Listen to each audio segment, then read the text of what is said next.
Баршаңызға қайырлы күн, менің оқырмандарым, менің каналыма қош келдіңіздер. Менің қазақша каналдың дамуына өз үлесіңізді қосып, подписация батырмасын басып тіркеліңіз.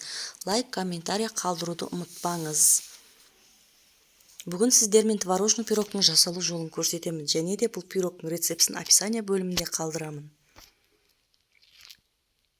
Ең алдымен ыдысымызға електен өтілген ұнымызды, қамыр қопсытқыш, бір дана жұмыртқа, қантымызды бөлме температурасындағы сарымайымызды салып, песочный қамырымызды илеп аламыз. Бұл қамырдың көп илеудің қажеті жоқ.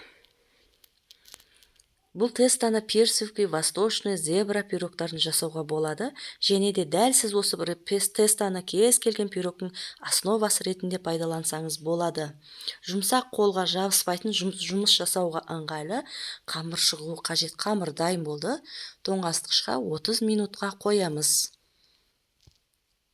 Және де бөлек ыдысымызға творог, қаймақ, 2 ас қасық ванильді қант, 2 дана жұмыртқа, және де қантымызды салып, блендердің көмегімен түйіршігін қалдырмай бір келкі масса жасап аламыз. Және де бұл массамызға міндетті түрде тоңазытқышта тұрған қаймақпенен творог болу керек. Бөлме температурасындағы жарамайды. Достар, мінекей дайын болды. Мендегі форма 24 сантиметр. Ішіне пергамент қағазын төсеп алдым. Және де тестамызды тоңазытқыштан алып, ішіне бір келкетіп төсеп алдым. Бортиктерін шығарып, массамызды ішіне құйып,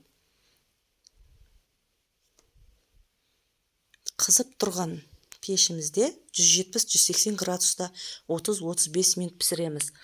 Пісіп шыққан пирогты суытып, формасынан шешіп дастарханға ұсынуға болады. Ас болсын!